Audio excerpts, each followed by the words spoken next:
कैसे हैं और छितौली में हमारे जो दादा हैं वो कैसे हैं। तो मुखिया जी पहले से ही जानते थे तुम्हारे दादा को। हाँ। तो दरोगा जी जो बोले ना हाँ। कि शादी लगा रहे हैं हफीजों के घर में मंजर से, तो बोले कि वो ऐसा घर में हो जाए तो क्या हमको पूछना है, वो तो खानदानी लोग हैं और नामियर नामचीन आदमी है वो लोग, लेकिन डरते थे खाली इतने से कि दहेज के लेकर कि कहीं दहेज न मांग दे लोग। तो उसमें कितने लोग शादी काटने में भी लग गए थे। वो शादी काटने वाले भी वहीं के लोकल लोग थे, तुम्हारे मामू के गांव के भी थे या थोड़ा एक दूसरे गांव का भी थे। वो शादी काटने के लिए आ गए थे कि शादी काट के तुम्हारे मम्मी के साथ वो लोग अपने घर में करना चाहते थे। मेरे को आकर लालच दिए थे 5 लाख नगद और एक बोलोरो गाड़ी देने के लिए। उस टाइम में बोलोरो चलता था। मैं बोला अरे बोलोरो एक दिन में खरीदूंगा, तू मेरे को बोलोरो देगा। उसको जवाब दिया मैंने, वो डायरेक्ट आके मेरे से बात किया था। मैं बोला मैं एक दिन में बोलोरो खरीदूंगा, एक दिन में, दूसरा दिन भी नहीं। तुम लोग देखते हो ना कोई चीज की कमी होने देता हूँ। हुआ आज तक जितने में उतने में तुम लोग को खुश रखता हूँ, नहीं रखता हूँ? रखता हूँ ना। पैसा से नहीं होता है, दिल से होता है। मैं जो चाह दूं कि ये चीज लेना है तो अल्लाह देता ही है। क्या कमी है अपने पास? कुछ कमी है? अल्हम्दुलिल्लाह सब कुछ है। किसी के सामने हाथ तो पसारा नहीं आज तक मैंने। खानदान में चाहे कहीं भी हमारा ही पैसा हर जगह डूबा है, खानदान में या चाहे यारों में दोस्तों में, लेकिन किसी का पैसा मेरे सर पर नहीं है। ये भी बोल रहा हूँ डायरेक्ट। एक आदमी का है पैसा मेरे ऊपर, ज्यादा नहीं, 50,000, वो भी बता दे रहा हूँ। नहीं तो वीडियो देखेगा तो बोलेगा मेरा तो है, तुमने क्यों नहीं बोला। उसको नहीं दिया, उसने मेरे से चिमनी जब चलाता था उसी टाइम का है। वो थोड़ा आंकड़बाजी किया था मेरे से, ईटा के लिए पैसा दिया था। जब तुम ईटा खरीदने के लिए पैसा दिए तो कायदे से ईटा लोगे ना। लोगों से बोलता था कि मैं तो दिया हूँ, इनसे मैं ये ले लूंगा, वो ले लूंगा, ये कर दूंगा, थोड़ा सा रंगबाजी बात किया था। मैं बोला ना तुमको पैसा दूंगा ना तुमको ईटा दूंगा, तू लेके देखा कैसे लेता है। आज तक नहीं दिया। कितना भी रिक्वेस्ट किया, मैं बोला नहीं। बोला लोग आपसे झूठ बोल के चढ़ा दिए, झगड़ा करा दिए।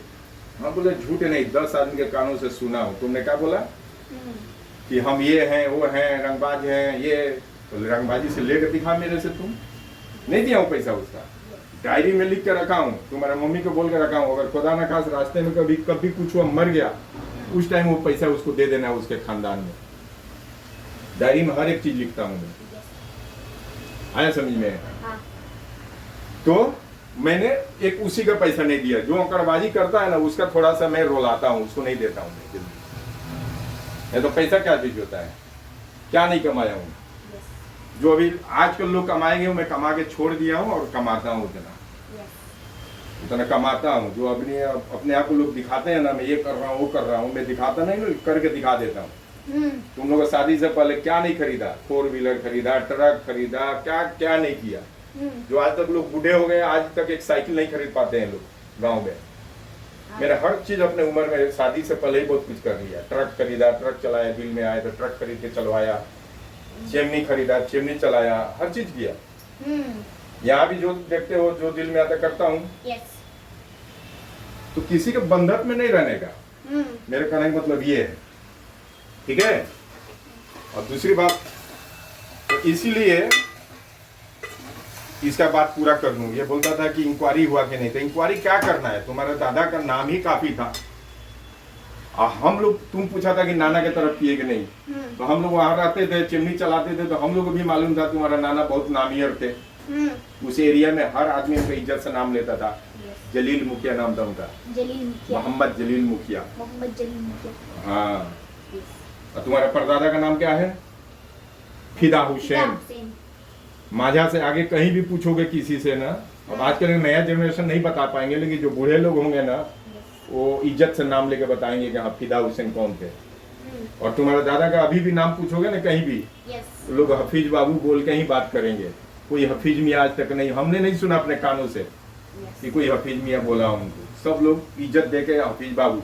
तुम्हारे इतना बच्चा है वो भी बाबू बोलता है, बुढ़ा है वो भी बाबू बोलता है तुम्हारे दादा को, क्योंकि उस टाइप से वो रहते थे। तो फिर क्या इंक्वायरी कोई करेगा अपने बारे में? उसको बोला जाता है खानदानी आदमी, ठीक है। तुम्हारा दादा जो है ना 20 गांव में उनका ये चलता था, बात चलता था, चर्चा चलता था उनका। वो भी कहीं पंचायती में 20 गांव में जाते थे, ठीक है। अभी गांव गए थे, देखे ना घर कैसा है। छितौली में देखे हो ना, किला जैसे है। तो शमशाद मुखिया जो है वो कौन है तुम्हारे? दादा। हाँ, तो दादा का भाई है तो दादा हुए। तो धीरे क्यों बोल रहा है, जोर से बोलो। दादा का भाई दादा होते हैं, डरो मत। तुम डर के धीरे से बोल रहा था, दादा हुए। शमशाद मुखिया कौन है तुम्हारा? दादा। मेरा क्या हुए? चाचा। हाँ, घर देखते हो ना कैसा है, हवेली जैसा। तो अभी हवेली है, उससे भी अच्छा। भले छोटा घर था पहले अपने गांव में, लेकिन उस टाइम भी बहुत साज बाज था अपने घर पे, पुराने घर पे। अपने घर पर हाथी, घोड़ा, 5 जोड़ी बैल, गाय, भैंस पड़ा रहता था। 8-10 नौकर पड़े रहते थे। हम लोग अपने जमाने में जब गांव जाते थे ना, तो क्या जलसा रहता था दरवाजे पे। अब इतना बड़ा घर हो करके भी उतना जलसा नहीं है, जबकि उस टाइम में जलसा था अपने घर पे छितौली। समझा? तो उस खानदान से है अपना। कभी टेंशन नहीं लेने का, बाप दादा का नाम नहीं खराब करने का। ठीक? जैसे हम भी सोच के चलते हैं ना कि बाप का नाम ना खराब हो, तो तुमको भी सोच के चलना है कि मेरा नाम खराब ना होना चाहिए, तुम्हारा दादा के भी नहीं होना चाहिए, तुम्हारा परदादा के भी नहीं होना चाहिए। ठीक है? किसी दिन बताऊंगा दोस्त शादी जो कट गया मेरा, वो क्यों कटा था, उसका भी डिटेल बता दूंगा मैं। ठीक है? एक ही दिन बताऊंगा तो बहुत बड़ा वीडियो हो जाएगा। कितना मिनट का हो गया? 24 मिनट हो गया। ज्यादा बताऊंगा ना बड़ा हो जाएगा। उसको भी किसी दिन बताऊंगा कि वो शादी क्यों कटा था। वो शादी क्यों कटा?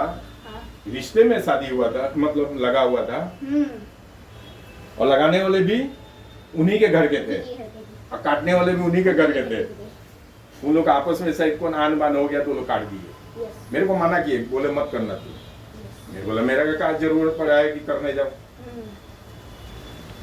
मैंने सीधा मना कर दिया। मैं बोला नहीं करूंगा शादी। बाद में बहुत लोग रिक्वेस्ट किए कि शादी कर लो लड़की वाले घर के। मैं बोला नहीं, मैं नहीं करूंगा तो नहीं करूंगा। फिर तुम्हारे दादा के पास गए लोग भाग के, तो तुम्हारे दादा भी मना कर दिए, बोले कि नहीं, जब एक बार शादी कट गया तो नहीं होगा। समझा? तो ये है सब कहानी। ठीक है ना? हाँ। तो तुम्हारा शादी का क्लियर हो गया? क्लियर हो गया। और जितने लोग दिल में सोचते हैं कि मैंने लव मैरिज किया है, तो वो भी क्लियर हो गया। इधर क्लियर हो गया। मेरा लव मैरिज नहीं है, अरेंज मैरिज है।